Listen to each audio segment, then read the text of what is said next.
اعوذ باللہ من الشیطان الرجیم بسم اللہ الرحمن الرحیم اما بعد فإن خیر الحدیث کتاب اللہ وخیر الہدی ہدی محمد صلی اللہ علیہ وسلم وشر الامور محدثاتها وکل بدعۃ ضلالہ صراط الذین انعمت علیہم غیر المغضوب علیہم ولا الضالین۔ راہ ان لوگوں کی جن پر تو نے انعام کیا، نہ ان کی جن پر غضب کیا گیا اور نہ گمراہوں کی۔ انعام یافتہ کون؟ اس کا بیان پہلے گزر چکا ہے کہ بندے کے اس قول پر خدا بند کریم فرماتا ہے یہ میرے بندے کے لیے ہے اور میرے بندے کے لیے ہے جو کچھ وہ مانگے۔ یہ آیت صراط مستقیم کی تفسیر ہے اور نحویوں کے نزدیک یہ اس سے بدل ہے اور عطف بیان بھی ہو سکتی ہے، واللہ عالم۔ اور جن پر اللہ کا انعام ہوا ان کا بیان سورہ نساء میں آ چکا ہے۔ فرمان ہے وَمَن يُطِعِ اللَّهَ وَالرَّسُولَ فَأُولَٰئِكَ مَعَ الَّذِينَ أَنْعَمَ اللَّهُ عَلَيْهِمْ، یعنی اللہ اور اس رسول کے کہے پر عمل کرنے والے ان کے ساتھ ہوں گے جن پر اللہ کا انعام ہے، جو نبی اور صدیق شہید صالح لوگ ہیں۔ یہ بہترین ساتھی اور اچھے رفیق ہیں۔ یہ فضل ربانی ہے اور اللہ جاننے والا کافی ہے۔ حضرت عبداللہ بن عباس رضی اللہ تعالیٰ عنہ فرماتے ہیں مطلب یہ ہے کہ اللہ جل شانہ تو مجھے ان فرشتوں، نبیوں، صدیقوں، شہیدوں اور صالحین کی راہ پر چلا جن پر تو نے اپنی اطاعت و عبادت کی وجہ سے انعام نازل فرمایا۔ یہ آئے ٹھیک وَمَن يُطِعِ اللَّهَ کی طرح ہے۔ ربیح بن انس کہتے ہیں اس سے مراد انبیاء ہیں۔ ابن عباس اور مجاہد فرماتے ہیں مومن ہیں۔ وکی کہتے ہیں مسلمان۔ عبد الرحمن فرماتے ہیں رسول اللہ صلی اللہ علیہ وسلم اور آپ کے صحابہ مراد ہیں۔ ابن عباس کا قول زیادہ معقول اور قابل تسلیم ہے، واللہ عالم۔ جمہور کی قراءت میں غیرے کی زیر کے ساتھ ہے اور صفت ہے۔ زمخشری کہتے ہیں رے کی زبر کے ساتھ پڑھا گیا ہے اور حال ہے رسول اللہ صلی اللہ علیہ وسلم اور حضرت عمر بن خطاب رضی اللہ تعالیٰ عنہ کی قراءت یہی ہے اور ابن کثیر رضی اللہ تعالیٰ عنہ سے بھی یہی روایت کی گئی ہے۔ علیہم میں جو ضمیر ہے وہ اس کا ذوالحال ہے اور انعمت عامل ہے۔ معنی یہ ہوئے کہ اللہ جل شانہ تو ہمیں سیدھا راستہ دکھا، ان لوگوں کا راستہ جن پر تو نے انعام کیا جو ہدایت اور استقامت والے تھے اور اللہ اور رسول کی اطاعت گزار، اس کے حکموں پر عمل کرنے والے اور اس کے منع کی ہوئے کاموں سے رک رہنے والے تھے۔ مغبوس کون؟ مغضوب کون؟ ان کی راہ سے بچا جن پر غضب و غصہ کیا گیا، جن کے ارادے فاسد ہو گئے، حق کو جان کر پھر اس سے ہٹ گئے، اور گم گشتہ راہ لوگوں کے طریقے سے بھی ہمیں بچا لے جو سرے سے علم نہیں رکھتے، مارے مارے پھرتے ہیں، راہ سے بھٹکے ہوئے حیران و سرگرداں ہیں اور راہ حق کی طرف رہنمائی نہیں کیے جانے کو دوبارہ لا کر کلام کی تاکید کرنا اس لیے ہے کہ معلوم ہو جائے کہ یہاں دو غلط راستے ہیں، ایک یہود کا دوسرا نصارہ کا۔ بعض نحوی کہتے ہیں کہ غیری کا لفظ یہاں پر استثناء کے لیے ہے تو استثناء منقطع ہو سکتا ہے کیونکہ جن پر انعام کیا گیا ہے ان میں سے استثناء ہونا تو درست ہے، مگر یہ لوگ انعام والوں میں داخل ہی نہ تھے۔ لیکن ہم نے جو تفسیر کی ہے یہ بہت اچھی ہے۔ عرب شاعروں کے شعر میں ایسا پایا جاتا ہے کہ وہ موصوف کو حذف کر دیتے ہیں اور صرف صفت بیان کر دیا کرتے ہیں۔ اسی طرح اس آیت میں بھی صفت کا بیان ہے اور موصوف محذوف ہے۔ غیر المغضوبی سے مراد غیر الصراط المغضوبی ہے۔ مضاف علیہ کے ذکر سے کفایت کی گئی اور مضاف بیان نہ کیا گیا، اس لیے کہ نشست الفاظ ہی اس پر دلالت کر رہی ہے۔ پہلے دو مرتبہ یہ لفظ آ چکا ہے۔ بعض کہتے ہیں وَلَضَّالِّينَ میں لا زائد ہے اور ان کے نزدیک تقدیر کلام اس طرح ہے غیر المغضوب علیہم وَلَضَّالِّينَ، اور اس کی شہادت عرب شاعروں کے شعر سے بھی ملتی ہے، لیکن صحیح بات وہی ہے جو ہم پہلے لکھ چکے ہیں۔ حضرت عمر بن خطاب رضی اللہ تعالیٰ عنہ سے غیر المغضوب علیہم وغیر الضالین پڑھنا صحیح سند سے مروی ہے، اور اسی طرح حضرت ابی بن کعب سے بھی روایت ہے اور یہ محمول ہے اس پر کہ بزرگوں سے یہ بطور تفسیر صادر ہوا ہے، تو ہمارے قول کی تائید ہوئی کہ لا نفی کی تاکید کے لیے ہی لایا گیا ہے تاکہ یہ وہی نہ ہو کہ یہ انعمت علیہم پر عطف ہے، اور اسی لیے بھی کہ دونوں راہوں کا فرق معلوم ہو جائے تاکہ ہر شخص ان دونوں سے بھی بچتا رہے۔ اہل ایمان کا طریقہ تو یہ ہے کہ حق کا علم بھی ہو اور حق پر عمل بھی ہو۔ یہودیوں کے ہاں عمل نہیں اور نصارہ کے ہاں علم نہیں، اسی لیے یہودیوں پر غضب ہوا اور نصرانیوں کو گمراہی ملی، اس لیے کہ علم کے باوجود عمل کو غضب کا چھوڑنا سبب ہے، اور نصرانی کو ایک چیز کا قصد کرنے کے باوجود صحیح راستے کو نہیں پا سکتے، اس لیے ان کا طریقہ کار غلط ہے اور اتباع حق سے ہٹے ہوئے ہیں۔ یوں تو غضب اور گمراہی ان دونوں جماعتوں کے حصے میں ہے، لیکن یہودی غضب کے حصے میں پیش ہیں، جیسا کہ اور جگہ قرآن کریم میں ہے من لعنہ اللہ وغضب علیہ، اور نصرانی ضلالت میں بڑھے ہوئے ہیں۔ فرمان الہی ہے قد ضلوا من قبل وضلوا کثیرا وضلوا عن سواء السبیل، یعنی یہ پہلے ہی سے گمراہ ہیں اور بہتوں کو گمراہ بھی کر چکے ہیں اور سیدھی راہ سے بھٹکے ہوئے ہیں۔ اس کی تائید میں بہت سی حدیثیں اور روایتیں پیش کی جا سکتی ہیں۔ مسند احمد میں ہے، حضرت عدی بن حاتم فرماتے ہیں رسول اللہ صلی اللہ علیہ وسلم کے لشکر نے میری پھوپھی اور چند اور لوگوں کو گرفتار کر کے حضور صلی اللہ علیہ وسلم کی خدمت میں پیش کیا تو میری پھوپھی نے کہا میری خبر گیری کرنے والا غائب ہے اور میں عمر رسیدہ بڑھیا ہوں جو کسی خدمت کے لائق نہیں، آپ مجھ پر احسان کیجیے اور مجھے رہائی دیجیے، اللہ تعالیٰ آپ پر بھی احسان کرے گا۔ حضور صلی اللہ علیہ وسلم نے دریافت کیا کہ تیری خیر خبر لینے والا کون ہے؟ اس نے کہا عدی بن حاتم۔ آپ صلی اللہ علیہ وسلم نے فرمایا وہی جو اللہ اور رسول سے بھاگتا پھرتا ہے۔ پھر آپ نے اسے آزاد کر دیا۔ جب لوٹ کر آپ آئے تو آپ کے ساتھ ایک شخص سے اور غالباً وہ حضرت علی رضی اللہ تعالیٰ عنہ تھے۔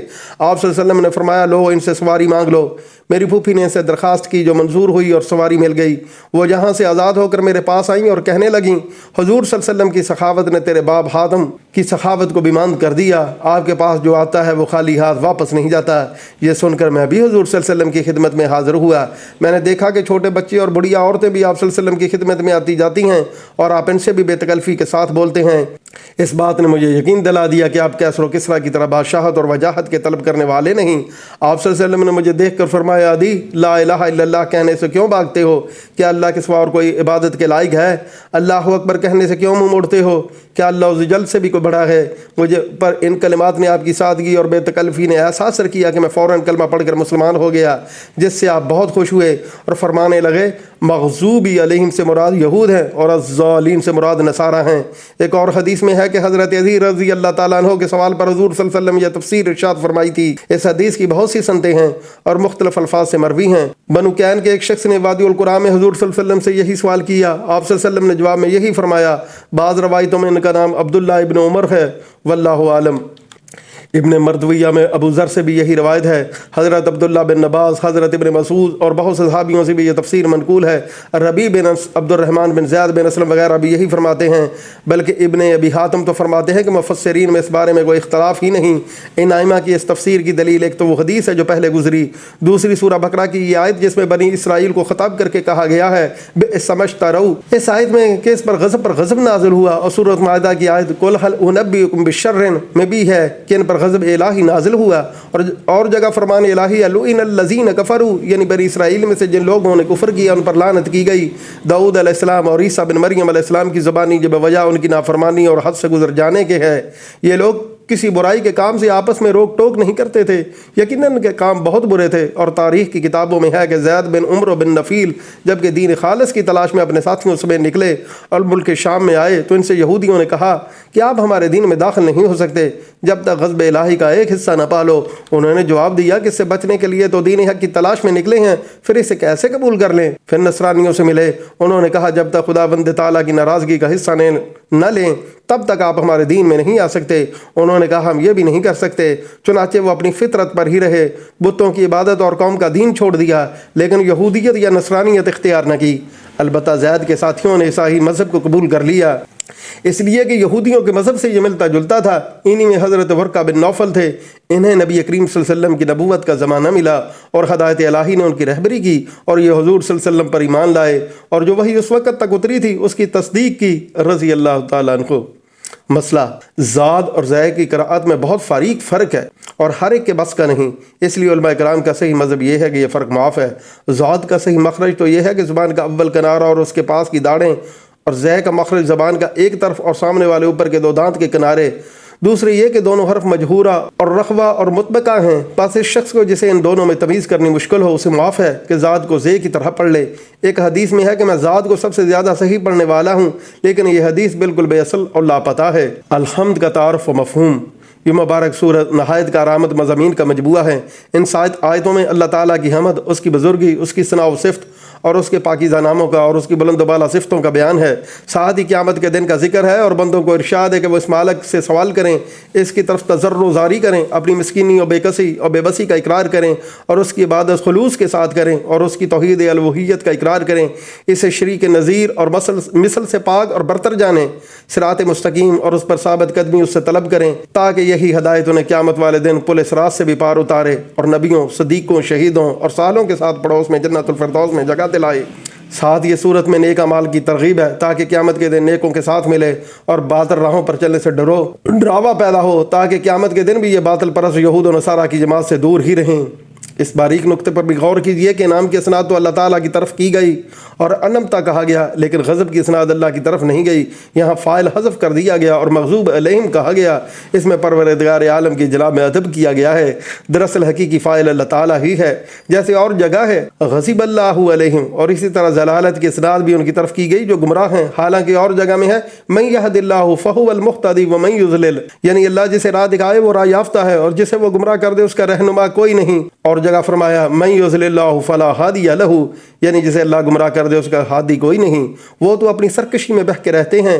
اسی طرح کی اور بھی بہت سی آیتیں ہیں جن سے صاف ثابت ہوتا ہے کہ راہ دکھانے والا گمراہ کرنے والا صرف سبحانہ و تعالیٰ ہی ہے۔ قدریہ فرقہ جو ادھر ادھر کی متشابہ آیتوں کو دلیل بنا کر کہتا ہے کہ بندے خود مختار ہیں، وہ خود پسند کرتے ہیں، وہی کرتے ہیں، یہ غلط ہے۔ صریح اور صاف صاف آیتیں ان کے رد میں موجود ہیں، لیکن باطل پرست فرقوں کا یہی عقیدہ ہے کہ صراحت کو چھوڑ کر متشابہ کے پیچھے لگا کرتے ہیں۔ صحیح حدیث میں ہے کہ جب تم ان لوگوں کو دیکھو جو متشابہ آیتوں کے پیچھے لگے رہتے ہیں تو سمجھ لو کنہی لوگوں کو اللہ تعالیٰ نے نام لیا ہے، تم ان کو چھوڑ دو۔ حضور صلی اللہ علیہ وسلم کا اشارہ اس فرمان میں اس آیت شریف کی طرف ہے، فَأَمَّا الَّذِينَ فِي قُلُوبِهِمْ زَيْغٌ، یعنی جن لوگوں کے دلوں میں کجی ہے وہ متشابہ کے پیچھے لگتے ہیں فتنوں اور تعویل کو ڈھونڈنے کے لیے۔ الحمدللہ بدعتیوں کے لیے قرآن پاک میں صحیح دلیل کوئی نہیں۔ قرآن کریم تو حق و باطل، ہدایت و ضلالت میں فرق کرنے کے لیے آیا ہے، اس میں تناقض اور اختلاف نہیں، یہ تو حکم و حمید اللہ کا نازل کردہ ہے۔ آمین اور سورۃ فاتحہ، سورۃ فاتحہ کو ختم کر کے آمین کہنا مستحب ہے۔ آمین مثل یاسین کے ہے اور آمین میں بھی کہا گیا ہے، اور اس کے معنی یہ ہے کہ اللہ تو قبول فرما۔ آمین کہنے کے مستحب ہونے کی دلیل وہ حدیث ہے جو مسند احمد، ابو داؤد اور ترمذی میں وائل بن حجر رضی اللہ تعالیٰ عنہ سے مروی ہے۔ وہ کہتے ہیں میں نے سنا رسول اللہ صلی اللہ علیہ وسلم غیر المغضوب علیہم ولا الضالین کہہ کر آمین کہتے تھے اور آواز دراز کرتے تھے۔ ابو داؤد میں ہے آواز بلند کرتے تھے۔ امام ترمذی اس حدیث کو حسن کہتے ہیں۔ حضرت علی، حضرت ابن مسعود، حضرت ابو ہریرہ رضی اللہ تعالیٰ عنہ سے روایت ہے کہ رسول اللہ صلی اللہ علیہ وسلم کی آمین پہلی صف والے لوگ جو آپ کے قریب ہوتے سن لیتے۔ ابو داؤد اور ابن ماجہ میں یہ حدیث ہے۔ ابن ماجہ میں یہ بھی ہے کہ آمین کی آواز سے مسجد گونج اٹھتی تھی۔ دارقطنی میں بھی یہ حدیث ہے اور دارقطنی بتاتے ہیں کہ حضرت بلال رضی اللہ تعالیٰ عنہ سے روایت ہے وہ رسول اللہ صلی اللہ علیہ وسلم سے کہتے تھے مجھ سے پہلے آمین نہ کہنا کیجئے۔ ابو داؤد، حسن بصری رحمۃ اللہ علیہ اور جعفر صادق سے آمین کہنا مروی ہے، جیسا کہ آمین البیت الحرام قرآن میں ہے۔ ہمارے اصحاب وغیرہ کہتے ہیں جو نماز میں نہ ہو اسے بھی آمین کہنا چاہیے، ہاں جو نماز میں اس پر تاکید زیادہ ہے۔ نمازی خود اکیلا ہو، خواہ مقتدی ہو، خواہ امام ہو، ہر حالت میں آمین کہے۔ صحیحین میں حضرت ابو ہریرہ رضی اللہ تعالیٰ عنہ سے روایت ہے کہ رسول اللہ صلی اللہ علیہ وسلم نے فرمایا جب امام آمین کہے تم بھی آمین کہو، جس کی آمین فرشتوں کی آمین سے مل جائے اس کے تمام سابقہ گناہ معاف ہو جاتے ہیں۔ مسلم شریف میں ہے کہ حضور صلی اللہ علیہ وسلم نے فرمایا جب تم میں سے کوئی اپنی نماز میں آمین کہتا ہے اور فرشتے آسمان میں آمین کہتے ہیں اور ایک کی آمین دوسرے کی آمین سے مل جاتی ہے تو اس کے تمام پہلے گناہ معاف ہو جاتے ہیں۔ مطلب یہ ہے کہ اس کی آمین کا اور فرشتوں کی آمین کا وقت ایک ہی ہو جائے، یا موافقت سے مراد قبولیت میں موافق ہونا یا اخلاص میں۔ صحیح مسلم میں حضرت ابو موسیٰ اشعری رضی اللہ تعالیٰ عنہ سے مرفوع روایت ہے کہ جب امام وَلَضَّالِّينَ کہے تو آمین کہو، اللہ قبول فرمائے گا۔ ابن عباس رضی اللہ تعالیٰ عنہ نے حضور صلی اللہ علیہ وسلم سے دریافت کیا آمین کے کیا معنی ہیں؟ آپ صلی اللہ علیہ وسلم نے فرمایا اللہ تو کر، جوہری کہتے ہیں اس کے معنی اسی طرح ہو ہیں۔ ترمذی کہتے ہیں اس کے معنی ہے کہ ہماری امیدوں کو نہ توڑ۔ اکثر علماء فرماتے ہیں اس کے معنی ہے اللہ تو ہماری دعا قبول فرما کے ہیں۔ مجاہد، جعفر صادق، حلال بن سیاف فرماتے ہیں کہ آمین اللہ تعالیٰ کے ناموں میں سے ایک نام ہے۔ ابن عباس رضی اللہ تعالیٰ عنہ سے مرفوعاً بھی یہ مروی ہے لیکن صحیح نہیں۔ امام مالک رحمۃ اللہ علیہ کے اصحاب کا مذہب ہے کہ امام آمین نہ کہے، مقتدی آمین کہے، کیونکہ موتا امام مالک کی حدیث میں ہے کہ جب امام وَلَضَّالِّينَ کہے تو تم آمین کہو۔ اسی طرح ان کی دلیل کی تائید میں صحیح مسلم والی ابو موسیٰ اشعری رحمۃ اللہ علیہ کی یہ روایت بھی آتی ہے کہ حضور صلی اللہ علیہ وسلم نے فرمایا جب امام وَلَضَّالِّينَ کہے تو تم آمین کہو، لیکن بخاری و مسلم کی حدیث پہلے بیان ہو چکی کہ جب امام آمین کہے تو تم بھی آمین کہو، اور یہ بھی حدیث میں ہے کہ حضرت صلی اللہ علیہ وسلم پڑھ کر آمین کہتے تھے۔ آمین با آواز بلند، جوہری نمازوں میں مقتدی اونچی آواز سے آمین کہے یا نہ کہے اس میں ہمارے ساتھیوں کا اختلاف ہے، جس کا خلاصہ یہ ہے کہ اگر امام آمین کہنی بھول گیا ہو تو مقتدی با آواز بلند آمین کہیں۔ اگر امام نے خود اونچی آواز سے آمین کہی ہو تو نیا قول یہ ہے کہ مقتدی با آواز بلند نہ کہیں۔ امام ابو حنیفہ رحمۃ اللہ کا یہی مذہب ہے، اور ایک روایت میں ممالک سے رحمۃ اللہ علیہ سے بھی مروی ہے، اس لیے کہ نماز کے اور اذکار کی طرح یہ بھی ایک ذکر ہے، تو نہ وہ صرف بلند آواز سے پڑھے جاتے ہیں نہ یہ بلند آواز سے پڑھا جائے، لیکن پہلا قول یہ ہے کہ آمین بلند آواز سے کہی جائے۔ حضرت امام احمد بن حنبل رحمۃ اللہ علیہ کا بھی یہی مذہب ہے، اور حضرت امام مالک رحمۃ اللہ علیہ کا بھی دوسری روایت کے اعتبار سے یہی مذہب ہے، اور اس کی دلیل وہی حدیث ہے جو پہلے بیان ہو چکی کہ آمین کی آواز سے مسجد گونج اٹھتی تھی۔ ہماری یہاں پر ایک تیسرا قول بھی ہے کہ اگر مسجد چھوٹی ہو تو مقتدی بآواز بلند آمین نہ کہیں، اس لیے کہ وہ امام کی قراءت سنتے ہیں، اور اگر بڑی ہو تو اونچی آواز سے آمین کہیں تاکہ مسجد کے کونے کونے میں آمین پہنچ جائے۔ واللہ عالم۔ صحیح مسئلہ یہ ہے کہ جن نمازوں میں اونچی آواز سے قراءت پڑھی جاتی ہے ان میں اونچی آواز سے آمین کہنی چاہیے، خواہ مقتدی ہو، خواہ امام ہو، خواہ منفرد۔ مسند احمد میں حضرت عائشہ رضی اللہ تعالیٰ عنہ سے روایت ہے کہ رسول اللہ صلی اللہ علیہ وسلم کے پاس یہودیوں کا ذکر ہوا تو آپ صلی اللہ علیہ وسلم نے فرمایا کہ ہماری 3 چیزوں پر یہودیوں کو اتنا بڑا حسد ہے کہ کسی اور چیز پر نہیں۔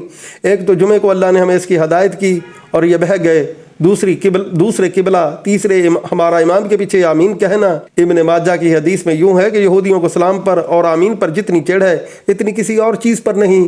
اور حضرت عبداللہ بن عباس کی روایت میں ہے کہ حضور صلی اللہ علیہ وسلم نے فرمایا کہ تمہارا جس قدر حسد یہودی آمین پر کرتے ہیں اس قدر حسد اور امر پر نہیں کرتے، تم بھی آمین بکثرت کہا کرو۔ اس کی اسناد میں طلحہ بن عمر راوی ضعیف ہیں۔ ابن مردویہ میں بروایت حضرت ابو ہریرہ رضی اللہ تعالیٰ عنہ مروی ہے کہ آپ صلی اللہ علیہ وسلم نے فرمایا آمین اللہ تعالیٰ کی مہر ہے اور اپنے بندوں پر۔ حضرت انس رضی اللہ تعالیٰ عنہ والی حدیث میں ہے کہ نماز میں آمین کہنی اور دعا پر آمین کہنی اللہ تعالیٰ کی طرف سے مجھے عطا کی گئی ہے جو مجھ سے پہلے کسی کو نہیں دی گئی۔ ہاں اتنا ہے کہ موسیٰ علیہ السلام کی خاص دعا پر حضرت ہارون علیہ السلام آمین کہتے تھے، تم اپنی دعاؤں کو آمین پر ختم کیا کرو، اللہ تعالیٰ انہیں تمہارے حق میں قبول فرمایا کرے گا۔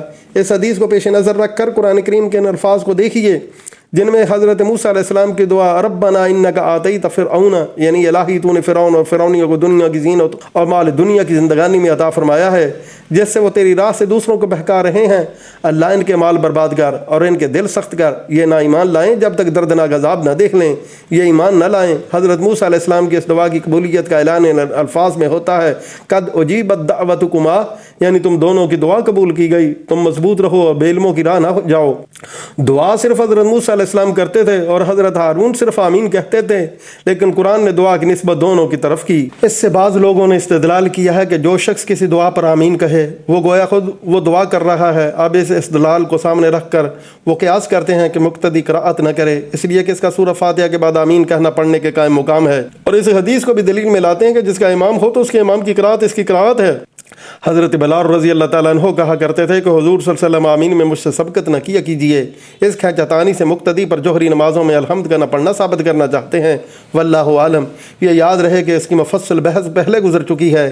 حضرت ابو ہریرہ رضی اللہ تعالیٰ عنہ فرماتے ہیں اور رسول اللہ صلی اللہ علیہ وسلم نے فرمایا جب امام غیر المغضوب علیہم ولا الضالین کہہ کر آمین کہتا ہے کیونکہ موطا امام مالک کی حدیث میں ہے کہ جب امام ولا الضالین کہے تو تم آمین کہو۔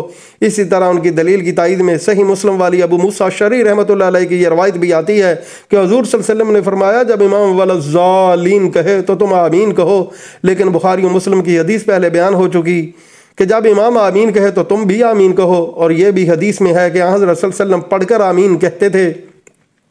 آمین با آواز بلند۔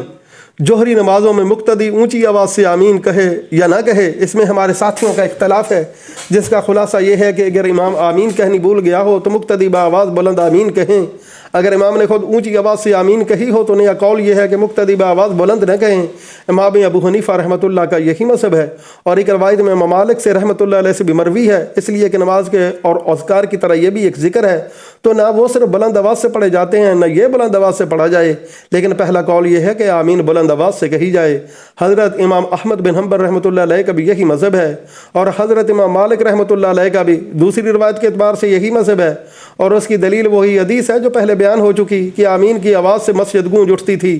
ہماری یہاں پر ایک تیسرا قول بھی ہے کہ اگر مسجد چھوٹی ہو تو مقتدی بآواز بلند آمین نہ کہیں، اس لیے کہ وہ امام کی قراءت سنتے ہیں، اور اگر بڑی ہو تو اونچی آواز سے آمین کہیں تاکہ مسجد کے کونے کونے میں آمین پہنچ جائے۔ واللہ عالم۔ صحیح مسئلہ یہ ہے کہ جن نمازوں میں اونچی آواز سے قراءت پڑھی جاتی ہے ان میں اونچی آواز سے آمین کہنی چاہیے، خواہ مقتدی ہو، خواہ امام ہو، خواہ منفرد۔ مسند احمد میں حضرت عائشہ رضی اللہ تعالیٰ عنہ سے روایت ہے کہ رسول اللہ صلی اللہ علیہ وسلم کے پاس یہودیوں کا ذکر ہوا تو آپ صلی اللہ علیہ وسلم نے فرمایا کہ ہماری 3 چیزوں پر یہودیوں کو اتنا بڑا حسد ہے کہ کسی اور چیز پر نہیں۔ ایک تو جمعے کو اللہ نے ہمیں اس کی ہدایت کی اور یہ بہہ گئے، دوسرے قبلہ، تیسرے ہمارا امام کے پیچھے آمین کہنا۔ ابن ماجہ کی حدیث میں یوں ہے کہ یہودیوں کو سلام پر اور آمین پر جتنی چڑھ ہے اتنی کسی اور چیز پر نہیں، اور حضرت عبداللہ بن عباس کی روایت میں ہے کہ حضور صلی اللہ علیہ وسلم نے فرمایا کہ تمہارا جس قدر حسد یہودی آمین پر کرتے ہیں اس قدر حسد اور امر پر نہیں کرتے، تم بھی آمین بکثرت کہا کرو۔ اس کی اسناد میں طلحہ بن عمر راوی ضعیف ہیں۔ ابن مردویہ میں بروایت حضرت ابو ہریرہ رضی اللہ تعالیٰ عنہ مروی ہے کہ آپ صلی اللہ علیہ وسلم نے فرمایا آمین اللہ تعالیٰ کی مہر ہے اور اپنے بندوں پر۔ حضرت انس رضی اللہ تعالیٰ عنہ والی حدیث میں ہے کہ نماز میں آمین کہنی اور دعا پر آمین کہنی اللہ تعالیٰ کی طرف سے مجھے عطا کی گئی ہے جو مجھ سے پہلے کسی کو نہیں دی گئی۔ ہاں اتنا ہے کہ موسیٰ علیہ السلام کی خاص دعا پر حضرت ہارون علیہ السلام آمین کہتے تھے، تم اپنی دعاؤں کو آمین پر ختم کیا کرو، اللہ تعالیٰ انہیں تمہارے حق میں قبول فرمایا کرے گا۔ اس حدیث کو پیش نظر رکھ کر قرآن کریم کے ان الفاظ کو دیکھیے جن میں حضرت موسیٰ علیہ السلام کی دعا ربنا انک آتیت فرعون، یعنی الہی تو نے فرعون اور فرعونیوں کو دنیا کی زینت اور مال دنیا کی زندگانی میں عطا فرمایا ہے جس سے وہ تیری راہ سے دوسروں کو بہکا رہے ہیں، اللہ ان کے مال برباد کر اور ان کے دل سخت کر، یہ نہ ایمان لائیں جب تک دردناک عذاب نہ دیکھ لیں، یہ ایمان نہ لائیں۔ حضرت موسیٰ علیہ السلام کی اس دعا کی قبولیت کا اعلان ان الفاظ میں ہوتا ہے قد اجیبت دعوتکما، یعنی تم دونوں کی دعا قبول کی گئی، تم مضبوط رہو اور بے علموں کی راہ نہ جاؤ۔ دعا صرف حضرت موسیٰ علیہ السلام کرتے تھے اور حضرت ہارون صرف آمین کہتے تھے، لیکن قرآن نے دعا کی نسبت دونوں کی طرف کی۔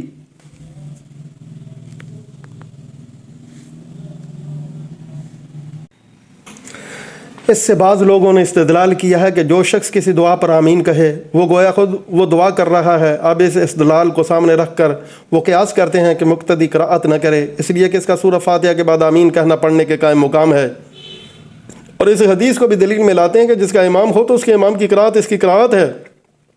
حضرت بلال رضی اللہ تعالیٰ عنہ کہا کرتے تھے کہ حضور صلی اللہ علیہ وسلم آمین میں مجھ سے سبقت نہ کیا کیجیے، اس کھینچتانی سے مقتدی پر جوہری نمازوں میں الحمد کا نہ پڑھنا ثابت کرنا چاہتے ہیں، واللہ عالم۔ یہ یاد رہے کہ اس کی مفصل بحث پہلے گزر چکی ہے۔ حضرت ابو ہریرہ رضی اللہ تعالیٰ عنہ فرماتے ہیں اور رسول اللہ صلی اللہ علیہ وسلم نے فرمایا جب امام غیر المغضوب علیہم ولا الضالین کہہ کر آمین کہتا ہے، آسمان والوں کی آمین زمین والوں کی آمین سے مل جاتی ہے، اللہ تعالیٰ بندے کے تمام پہلے گناہ معاف فرما دیتا ہے۔ آمین نہ کہنے والوں کی مثال ایسی ہے جیسے ایک شخص ایک قوم کے ساتھ مل کر غزوہ کرے، غالب آئے، مال غنیمت جمع کرے، اب کرہ ڈال کر حصہ لینے لگے تو اس شخص کے نام کرہ نکلے ہی نہیں اور کوئی حصہ نہ ملے، وہ کہے یہ کیوں؟ تو جواب ملے کہ تیرے آمین نہ کہنے کی وجہ سے۔